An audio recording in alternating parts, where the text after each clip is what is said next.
I don't know if you saw Brian Baldinger's comments I saying did. that he would rather have Sam Darnold, which is, I mean, I guess after the way this season's gone, you could say Sam Darnold clearly had a better year than Brock Purdy. But like those two were more or less on the same practice field all of Hmm. last season and all throughout training camp. And I don't know of anybody who and again, maybe Sam Darnold has gotten a hell of a lot better in his time with the Vikings than he did as a 49ers backup. Hmm. But it would be wild for the 49ers to have had Sam Darnold in the building, backing up Brock Purdy. Purdy has his amazing season that he had in 2023.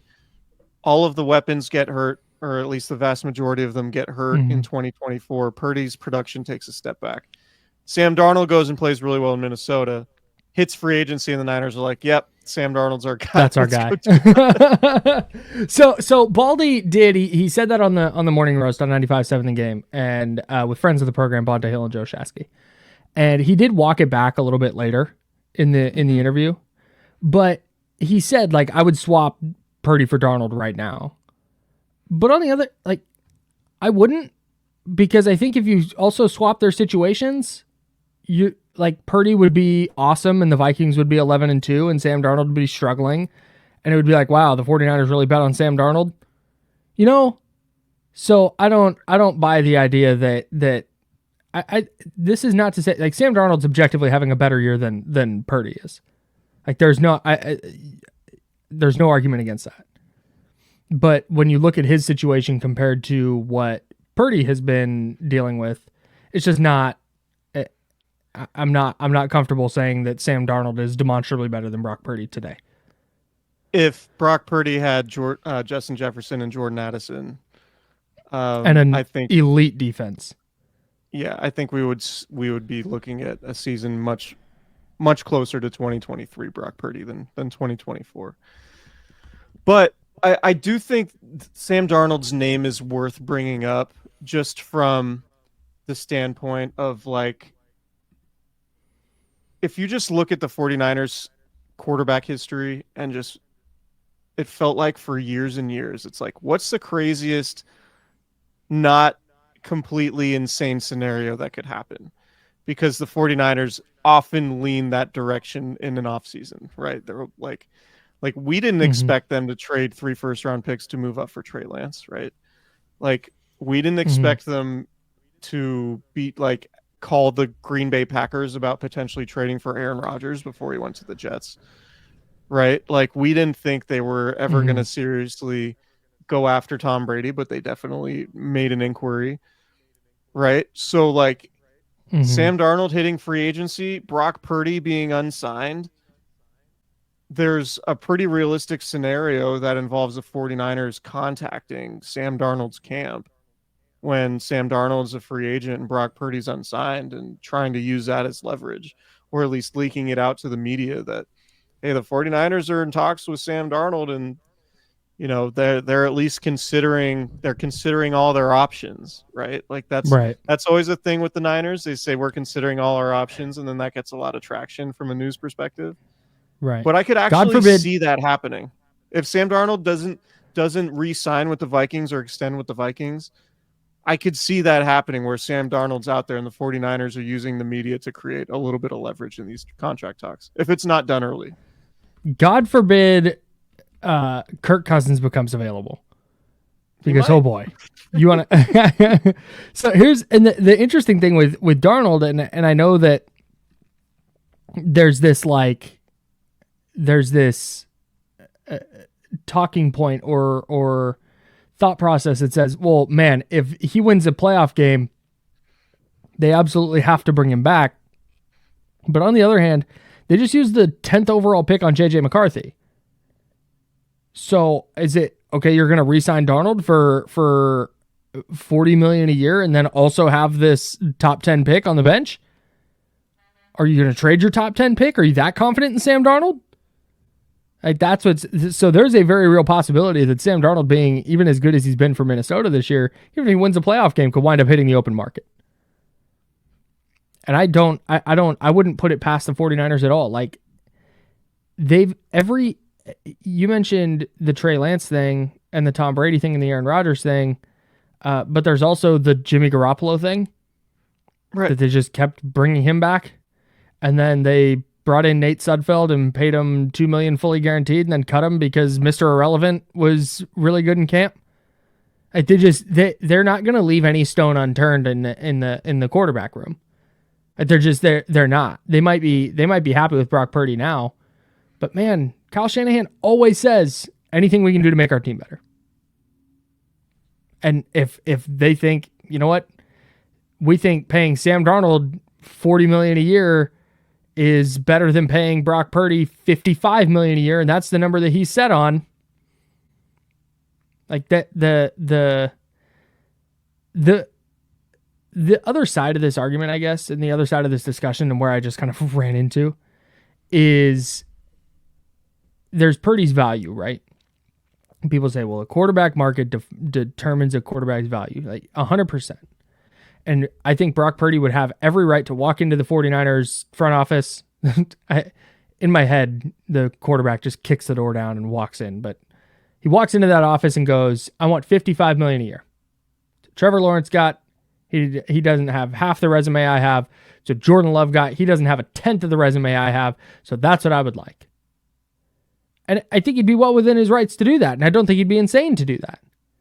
But on the other hand, you're talking about a team that, an organization trying to build a winning football team.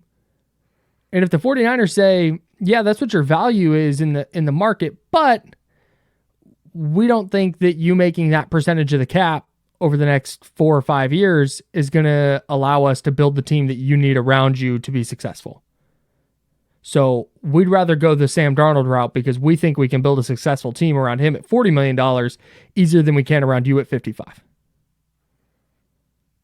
And that's where this gets really interesting for me, because I don't like the 49ers really like Brock Purdy. That's everything you hear from anybody who knows anything inside that building, is that they love Brock. But like how much? And we're gonna find out with this contract situation. Yeah, I agree. And to reiterate a point that I feel like we've made a few times over the last couple months, just like before the season, based off what he did last year, I thought Brock Purdy, obviously Niners went to a Super Bowl. He's already won 4 playoff games in his first 2 seasons, which is more than Dak Prescott and Jordan Love and guys who have gotten paid, right? And I think he has more playoff wins than Lamar Jackson even, right?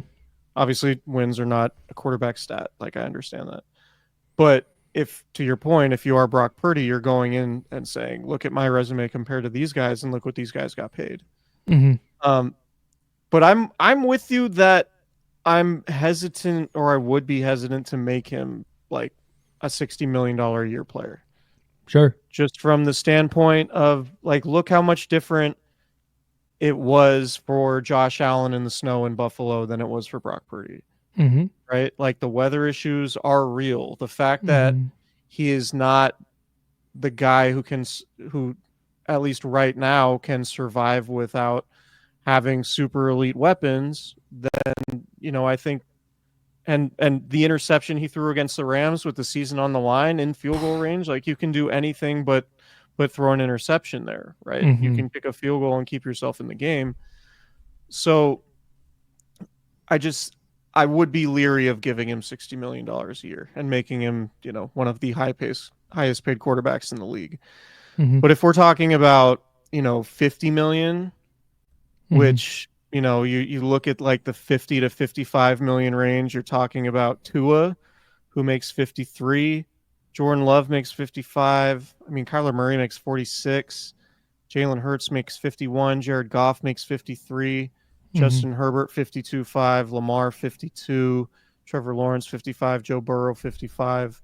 Deshaun Watson 46. Like, just based on what those guys are making, and again, AAV is not necessarily the best way to evaluate quarterback contracts, but it's easy. It's the easiest way to talk about it.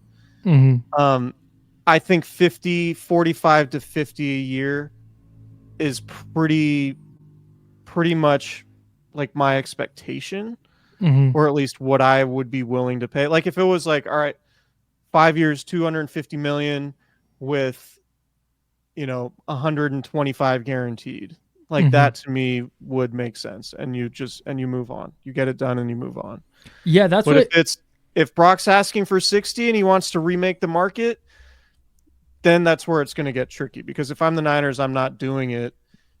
And I would try to leverage some potential other options, particularly if you have like Sam Darnold being on the open market is not a terrible option, nor is saying to Brock, hey, if that's what you're going to ask for, we're just going to table this and then we're going to franchise tag you. Yeah. Because we don't have to give you that much money guaranteed. The market dictating what a quarterback makes also implies if that quarterback hit the open market, this is how much he would get. Yeah. And I had questions about what Tua would get in the open market when he signed for 55 annually. I have real questions about what Brock would get in the open market if he was a free agent after this year.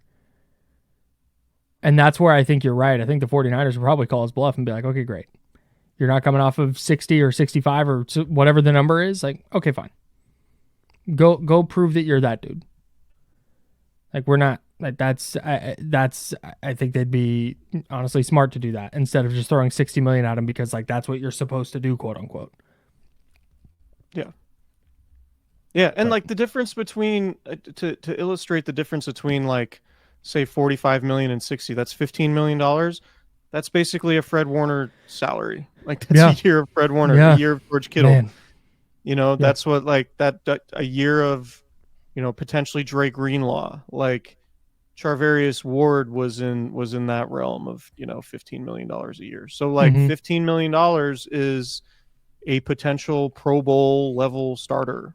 Yeah, it's a big deal. At least that's what it's been for the Niners. So that's why this stuff does matter because until you start hitting in the draft like you did in 2017, 2018, 2019 for the Niners, like you are going to have a hard time filling out the roster with a super expensive quarterback, which and we'll have plenty of time to talk about the draft, but like that is the 49ers avenue towards getting back to contention is drafting stars like they did early on in the Kyle Shanahan and John Lynch tenure because they haven't really been doing it lately.